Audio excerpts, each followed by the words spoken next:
Good morning, you all. Good morning sir.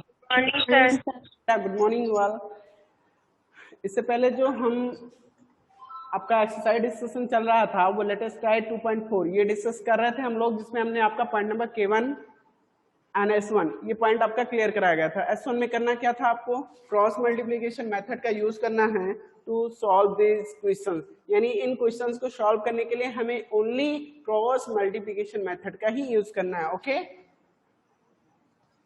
तो बात yes करते हैं, चलिए नेक्स्ट पॉइंट की बात कर रहे हैं A1 जो लैंग्वेज बेस्ड क्वेश्चन है। इस इक्वेशन फॉर्म में हम एक्सप्रेस करेंगे, मींस मैथमेटिकल स्टेटमेंट फॉर्म में इसको राइट करेंगे, देन आफ्टर इसको सॉल्व करेंगे।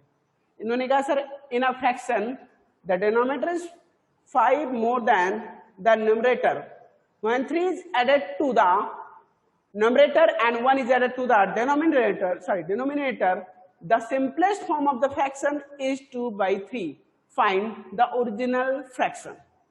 ओके, चलिए जैसा कंडीशंस यहाँ पे ये एक्सप्रेस कर रहे हैं उसी कंडीशंस को हम फॉलो करते हुए इस क्वेश्चन को सॉल्व करेंगे। लेट्स यहाँ बात कर रहे हैं in a fraction the denominator is 5 more than the numerator when 3 is added to the numerator and 1 is added to the denominator and the simplest form of the fraction is 2/3. First of all जो statement दिया गया क्या, denominator is 5 more than the numerator. जो denominator है वो क्या है, numerator से 5 मोर है। तो ठीक है, लेट कर लेंगे सर न्यूमरेटर कितना है, x है, y है, कुछ भी किसी वेरिएबल के थ्रू न्यूमरेटर को एक्सप्रेस करेंगे। Let the numerator to be x of the fraction, let the numerator of the fraction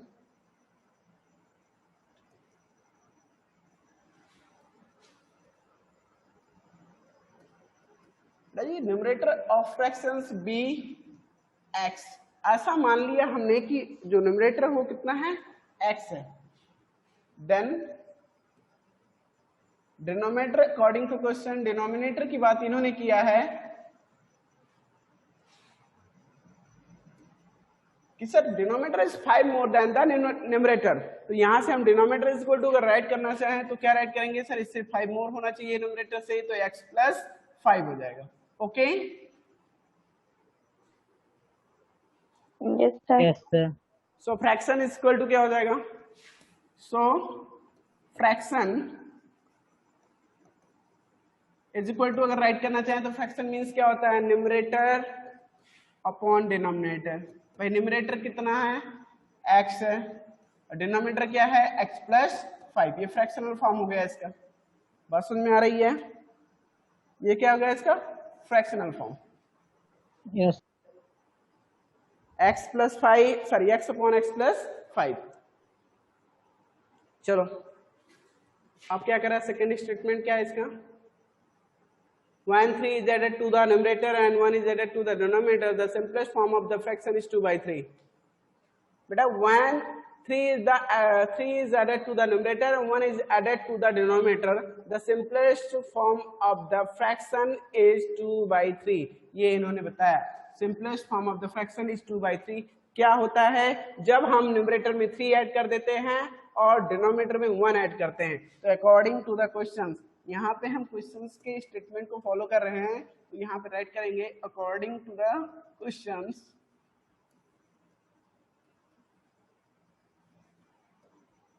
भाई क्या कह रहा है कि आप सर न्यूमरेटर में 3 ऐड कर दो। तो पहले न्यूमरेटर कितना था, x था ओनली सर, तो इसमें 3 ऐड कर दिया। चलिए डिनोमिनेटर जितना भी था सर उसमें ओनली 1 ऐड करना है, तो x प्लस 5 था ऑलरेडी आपका डिनोमिनेटर, इसमें 1 और ऐड कर दिया। जो ये इक्वेशन फॉर्म होता है, सॉरी जो ये फ्रैक्शन फॉर्म होता है वो किसके इक्वल होता है, 2/3 के इक्वल हो जाता है। यानी जो इस फ्रैक्शन का फॉर्मेट होता है वो क्या हो जाता है, 2/3 के इक्वल हो जाता है। आप क्या करोगे सर, ऐसे में अब क्या करना है आपको, क्रॉस मल्टीप्लिकेशन। इसको सॉल्व करने के लिए हम क्रॉस मल्टीप्लिकेशन मेथड ही यूज करेंगे, यहां से दिस एंड टू दिस।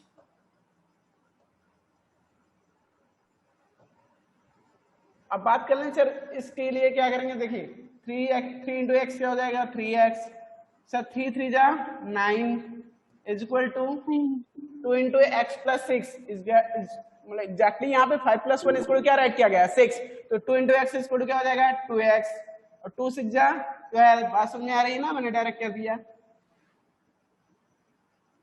अब आइसोलेशन क्या कर, नेक्स्ट स्टेप क्या होता है आइसोलेशन, हमें वेरिएबल एक तरफ आइसोलेट करेंगे और जो non variable means constant term है उनको दूसरी तरफ आइसोलेट करना होगा, इन मींस ट्रांसपोज करेंगे।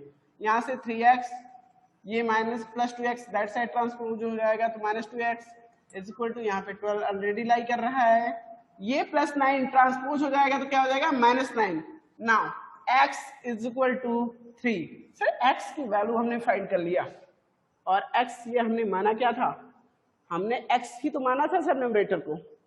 क्या फाइंड करना है, फाइंड द ओरिजिनल फ्रैक्शन, हमें ओरिजिनल फ्रैक्शन बताना है। तो कैसे फाइंड करेंगे,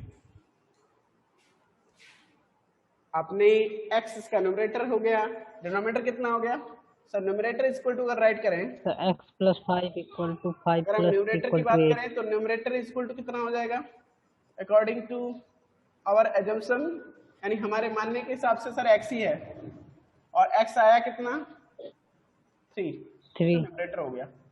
सर डिनोमिनेटर की बात कर लें, डिनोमिनेटर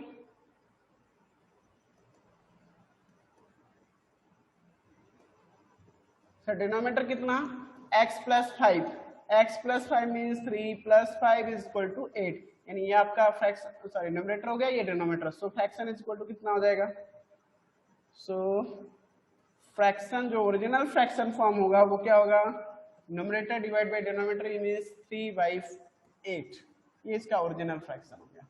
ठीक है, बात समझ में आ रही है? Yes sir, yes sir.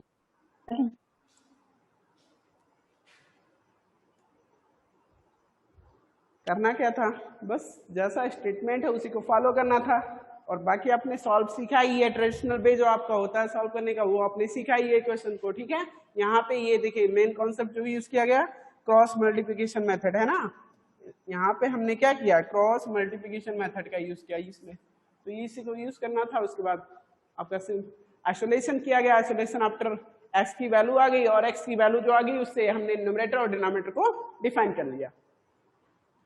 ठीक है, यस सर। अब हम बात करेंगे नेक्स्ट पॉइंट A2 की। आई होप ये पॉइंट आप लोगों का क्लियर हो गया होगा। Yes sir. Yes, sir.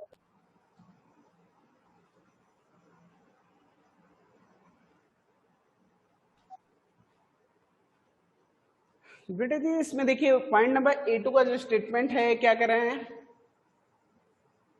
A question paper has descriptive questions carrying 3 marks each and multiple choice questions carrying 1 marks each.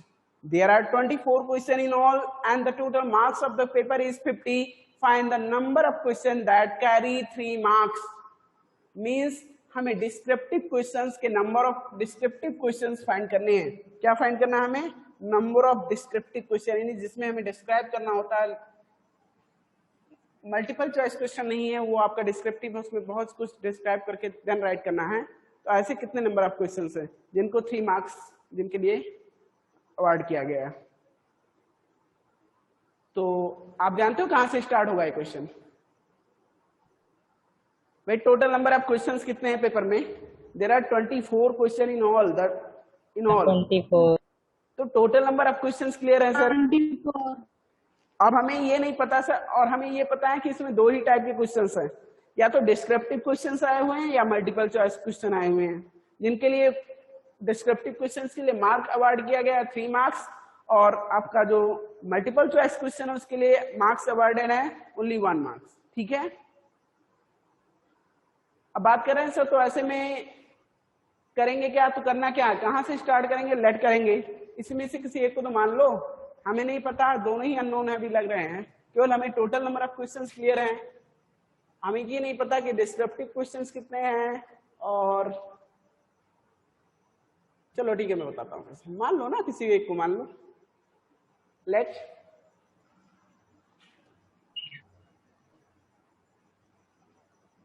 क्या, the number of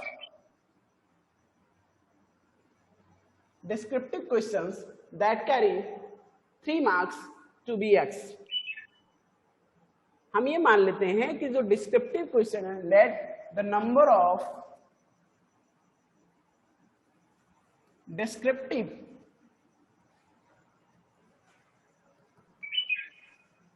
questions that carry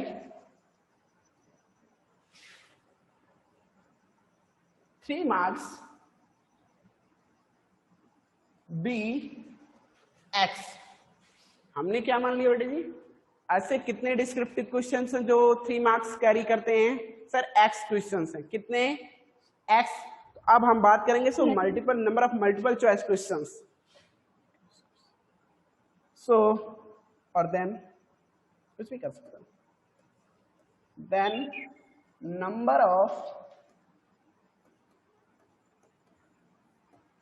MCQS questions. MCQS means multiple choice question, ठीक है? MCQS questions is equal to 24 total थे sir, और उसमें से descriptive question x हैं, तो number of remaining multiple questions कितने हो जाएंगे, मल्टीपल चॉइस क्वेश्चंस कितने हो जाएंगे? 24 माइनस x। बात समझ में आ रही इतनी? Yes, sir. चलो आगे क्या करना है सर? आगे फिर वही करना है जो उनका स्टेटमेंट है, ये कह रहे हैं। हाँ, यहाँ पे दिया गया the total marks of the paper is 50। बेटे टोटल मार्क्स की बात कर लें, चलो total marks of the paper, the total marks of the paper is equal to 50। कितने हैं? 50 मार्क्स हैं। और वो 50 मार्क्स कैसे मिलेंगे? अगर आप x क्वेश्चंस डिस्क्रिप्टिव करते हैं जिसपे 3 मार्क्स का जो कैरी करता है वो उसके लिए, और number of MCQS question 24 minus x है, और इस पे अवार्डेड कितने हैं मार्क्स? Only 1 marks. ये कितना कैरी करता है जी? 1 मार्क्स कैरी करता है। मैंने राइट नहीं किया, आप राइट कर सकते थे। Number of, so then number of MCQS question that carry 1 marks, that carry 1 marks तो is equal to 24 minus x। Okay, yes sir. अब टोटल मार्क्स 50 हैं, तो सर टोटल मार्क्स कैसे फाइंड करेंगे? सर x डिस्क्रिप्टिव क्वेश्चन थे, और इस मान लीजिए हम कहते हैं सर टोटल क्वेश्चंस हमें नहीं पता, लेकिन हाँ टोटल 24 है ना, इसमें से सब मान लेते हैं कि 10 क्वेश्चंस आपके डिस्क्रिप्टिव थे या 8 क्वेश्चन डिस्क्रिप्टिव थे। तो 8 मल्टी, अगर इस पे नंबर ऑफ मार्क्स पता करें तो 8 मल्टीप्लाइड बाई 3 हो जाएगा, 24 मार्क्स यहाँ से मिलेंगे सर। और 16 क्वेश्चंस समथिंग, 16 क्वेश्चन आपके क्या थे? MCQS के थे, तो यहाँ से 16 मार्क्स मिलेंगे। टोटल 40 आ जा रहा है, वो अलग चीज है, हमारा टोटल 40 आ रहा है, लेकिन इस तरह से सेट होगा, है ना? हमने तो एक एग्जाम्पल, सॉरी सारा क्लियर कर दिया। चलिए कोई बात नहीं, अभी फिर से टाइम चाहिए। बातें समझ में आ गई हैं आप लोगों में? थोड़ा सा फास्टली इसको राइट कर दे रहा हूँ, मैंने सारा इरेज कर दिया, बातों में ध्यान ही नहीं दिया। Late the number of descriptive question, number of descriptive questions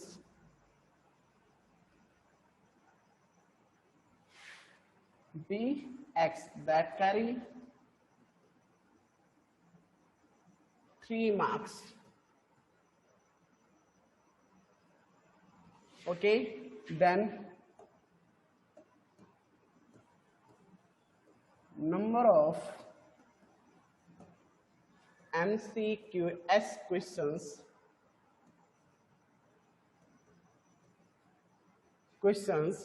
that carry 1 marks, that carry 1 marks is equal to, इसके अकॉर्डिंग हम कह सकते हैं सर टोटल क्वेश्चंस कितने हैं? 24, तो 24 माइनस x हो जाएगा, ये नंबर ऑफ MCQS क्वेश्चन हो गया।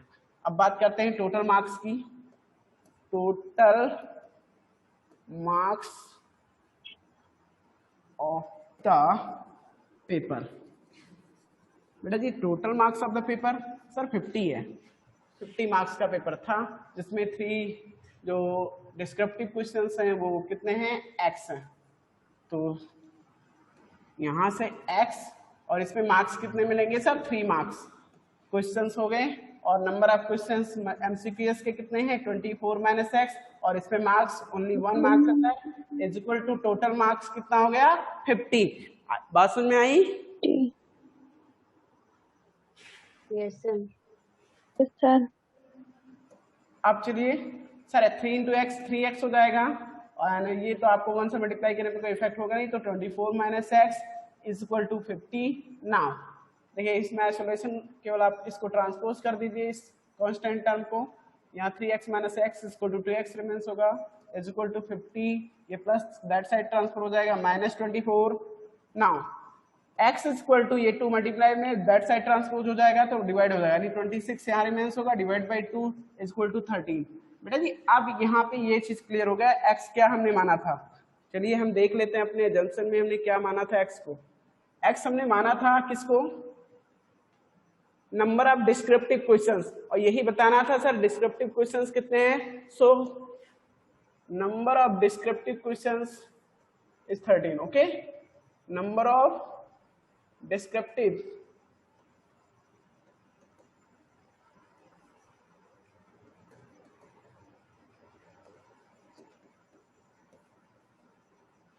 ओके बेटा 13x ही तो आया है और हमने x को माना था कि ये डिस्क्रिप्टिव क्वेश्चंस है, ठीक है। बात समझ में आ गई? Yes sir. Yes sir.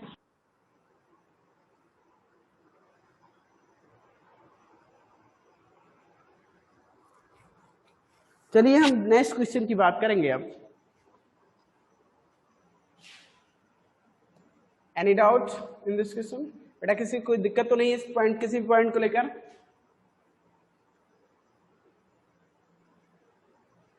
चलिए इसको मैं क्या ऐसा कुछ तो था नहीं कि मैंने इसको कुछ एडिशनल चीजें किया हो, इसमें सिंपल सी चीजें, जैसा लैंग्वेज था लैंग्वेज बेस्ड क्वेश्चन है उसी को मैंने फॉलो किया है ना, बाकी आप कैलकुलेशन तो समझते ही हो। Okay yes sir.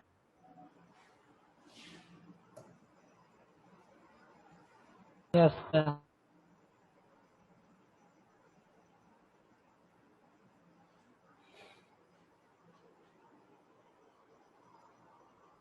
Next point number A3 की बात करते हैं, जिसमें जो स्टेटमेंट दिया गया है वो क्या है, कह रहे हैं सर A3 में the ratio between an angle and its complement is 1:4, find the two angles.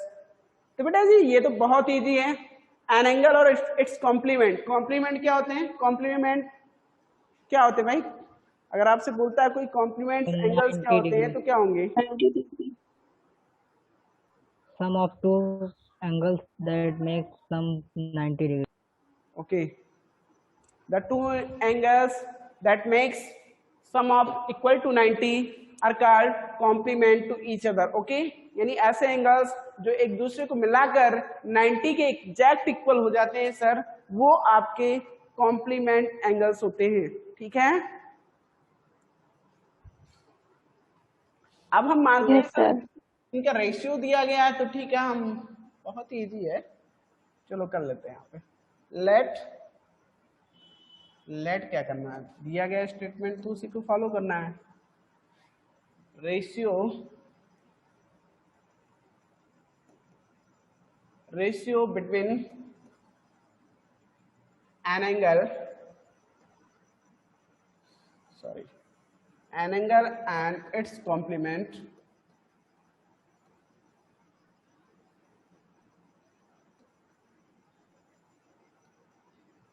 Is equal to 1:4। Sir ये रेशियो दिया गया है, किसी एंगल और उसके कॉम्प्लीमेंट का रेशियो दिया गया 1:4। तो आप क्या करें, इसी रेशियो का यूज करते हुए इनके एंगल्स को डिफाइन करेंगे।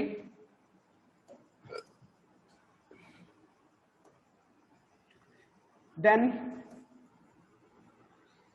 N angle is equal to हो जाएगा, फर्स्ट एंगल की बात करो तो कितना हो जाएगा x, सर इसका रेशियो 1:4 है तो फर्स्ट एंगल कितना हो जाएगा x, और सेकेंड एंगल मीन्स इसका कॉम्प्लीमेंट एंड इट्स कॉम्प्लीमेंट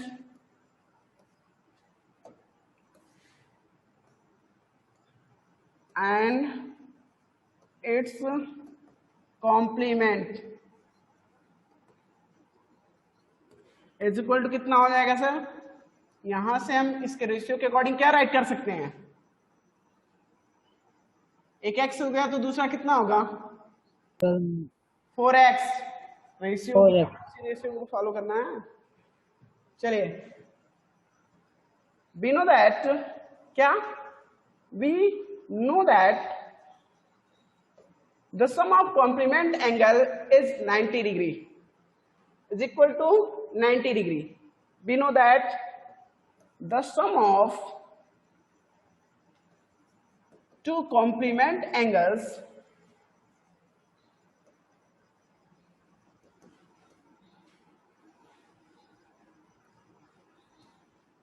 हम ये जानते हैं कि जो किन्हीं दो कॉम्प्लीमेंट एंगल्स का अगर सम किया जाता है तो 90 के इक्वल होता है। अब यहां से हम इनका दोनों का समीशन चेक करेंगे सर, 90 के इक्वल कर देंगे, x plus 4x is equal to 90. Now 5x is equal to 19, sorry 90 not 19, 90, and x is equal to 90 divided by 5 is equal to 18.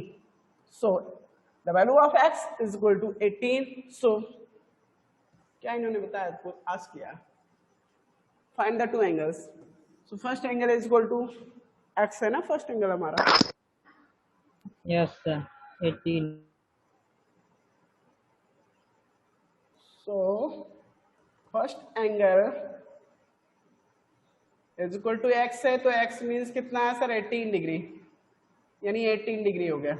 अब आपने कहा sir next its complement, its complement, दूसरा इसका पूरक कितना है, पूरक है सर 4x के इक्वल है, और 4 multiplied by 18 is equal to 72 means 72 degree, या 90 माइनस 18 इज इक्वल टू 72, ऐसा भी कर सकते थे, है ना। बात समझ में आ गई? Yes sir. Yes sir. अब हम बात करेंगे इसके नेक्स्ट पॉइंट की। बेटा अच्छा ऐसा कोई क्वेश्चन तो नहीं लग रहा कि बहुत ज्यादा डिफरेंट हो, कुछ सिंपल सा लैंग्वेज है, उसी को फॉलो करना है, क्वेश्चन सॉल्व करना आपने सीखा है ना। तो चलिए इसी पे नेक्स्ट पॉइंट की बात कर लेते हैं। मैं इसे करने वाला नहीं था लेकिन मैंने कहा कर दूं, कुछ लोगों को अगर डाउट होगा तो क्लियर हो जाएगा।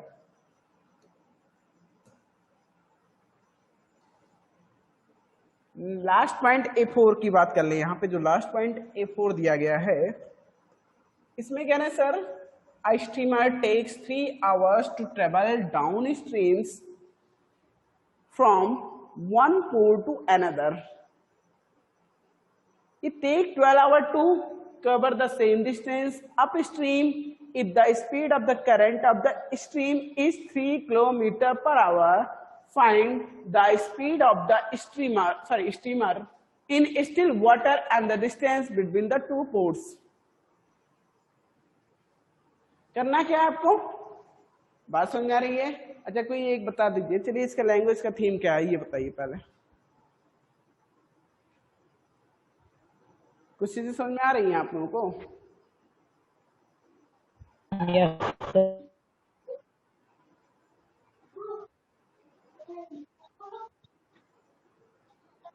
चलिए इसका थीम बताइए क्या है, क्या हो गया? सर एक स्ट्रीमर है जिसको सर वन पोर्ट से दूसरे पोर्ट जाने में सर 3 आवर लगता है। It's take 12 hour to cover the same distance up stream, और सर वही उसी डिस्टेंस को दोबारा कवर करने में सर 12 आवर लगता है if the speed of the current of the stream is. Yes बेटा, आप जो पॉइंट मेन है वो आपसे ड्रॉप कर दे रहे हैं। इसमें स्ट्रीम की बात कर रहे हैं, डाउन स्ट्रीम मीन्स जब वो धारा की दिशा में जाता है तो कितना लिखता है सर? हाँ, जब वो धारा के साथ जाता है, धारा मीन्स ये स्ट्रीम मीन्स क्या है यहाँ पे? धारा, यानी नदी के बहाव की तरफ चलता है जब स्ट्रीम, तो उसे ओनली 3 आवर्स लगते हैं to cover the same distance, ठीक है, to cover the distance between two ports, ऐसा कह सकते हैं। और जब वो अप स्ट्रीम आता है, अप स्ट्रीम मीन्स क्या होता है? धारा के जस्ट अपोजिट आता है, यानी जो स्ट्रीम फ्लो कर रही है धारा, उसकी अपोजिट डायरेक्शन में ट्रेवल करता है, तो उसी सेम डिस्टेंस को कवर करने में उसे 12 आवर्स लग जाते हैं। अब आपको ये बताना है sir, if the speed of the current of the stream, यानी उस धारा की प्रवाह जो है वो 3 किलोमीटर पर आवर है, then find the speed of the steamer in still water, यानी शांत जल में उस स्टीमर की स्पीड क्या होगी, और the distance between the two ports, दोनों ही चीजें, उन दोनों पोर्ट के बीच का डिस्टेंस कितना है, और स्टीमर का जो स्टिल वाटर में क्या स्पीड है, ये दोनों चीजें क्लियर करना है।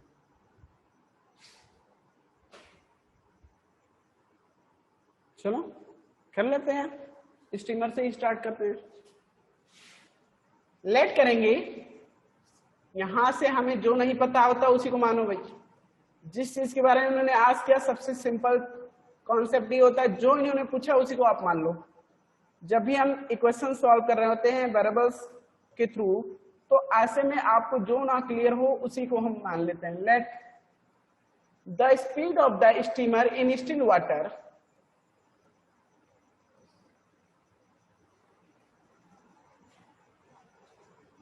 क्या? Speed of the steamer sorry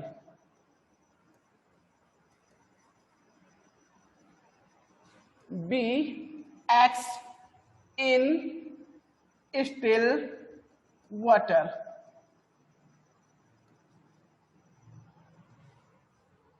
बेटा जी ऐसा मान लिया गया कि उस स्टीमर की जो शांत जल में स्पीड रही होगी, यानी प्रवाह है, उसकी एक्स 31 किलोमीटर पर आवर मान लेते हैं, एक्स किलोमीटर पर आवर बाद में हो जाएगा, ठीक है। एक्स है सर, एक्स क्या है? वेरिएबल है, अननोन था, हमें पता नहीं है, तो इसी के लिए टर्म्स में हम सॉल्व करेंगे। चलिए देखते हैं। अब ये कह रहे हैं a steamer takes 3 hours to travel downstream from one port to another। Sir ये नहीं पता है कि मतलब पोर्ट के बीच में, दो पोर्ट के बीच में ट्रेवल कर रहा है। लेट्स से यहाँ पे एक पोर्ट है, ये पोर्ट 1 है, ये पोर्ट 2 है, इसके बीच में ट्रेवल कर रहा है स्टीमर। तो सर इसके बीच का डिस्टेंस भी नहीं क्लियर है, और हमने अभी अननोन ही माना है कि स्टीमर की स्पीड कितनी है, एक्स है। लेकिन एक चीज है, स्ट्रीम करंट की स्पीड दी गई है, current of the stream is 3 kilometre per our. Now and speed of current of stream is equal to 3 kilometre per our. ये क्या है? उस करंट की स्पीड होगी। अब बात करते हैं सर,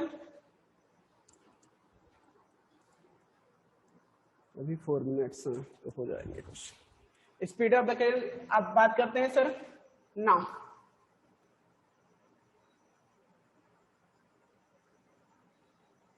क्या है यहां पे? Steamer takes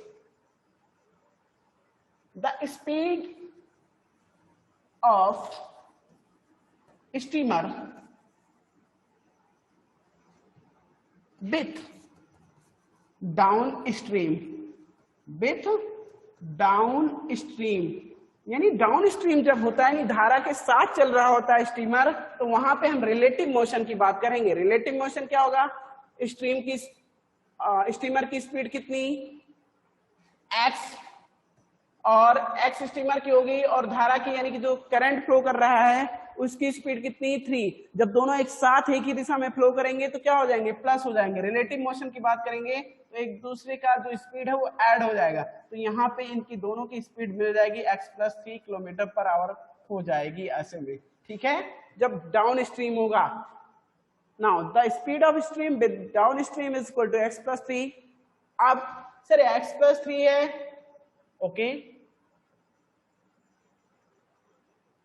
now taken time,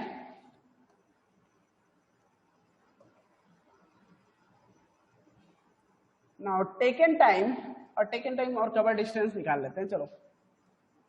so cover distance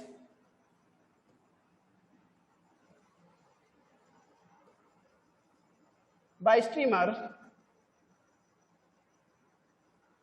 in कितना 3 hours between two ports, between two ports। Sir दो पोर्ट्स के बीच में उसने कितना 3 आवर्स में डिस्टेंस कवर किया होगा?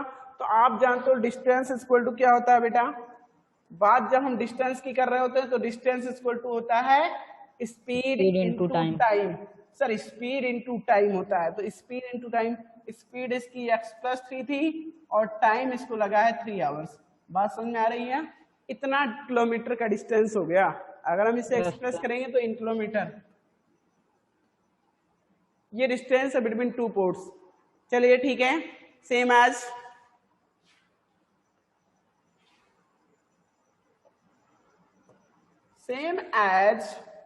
Speed of the streamer. बेटा स्ट्रीमर की स्पीड अप स्ट्रीम कितनी रहती है?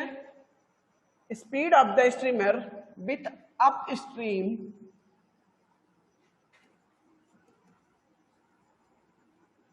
With upstream. सर धारा के जब उल्टी दिशा में आता है, अपोजिट डायरेक्शन में ट्रेवल करता है, तो उसकी जो स्पीड है वो उसमें से जो करंट यानी स्ट्रीम की करंट है वो माइनस हो जाएगी। ठीक है, माइनस हो जाने का मतलब जो अपोज करेगा ना वो उसका भले ही ना रोक पाएगा लेकिन अपोज तो करेगा। तो अपोज करने का मतलब एक्स थी इसकी स्पीड टोटल किसकी? स्ट्रीमर की, उसमें से x-3 हो जाएगा, ये करंट की स्पीड माइनस हो जाएगी।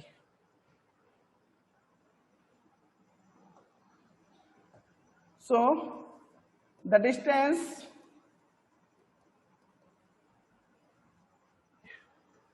between two ports,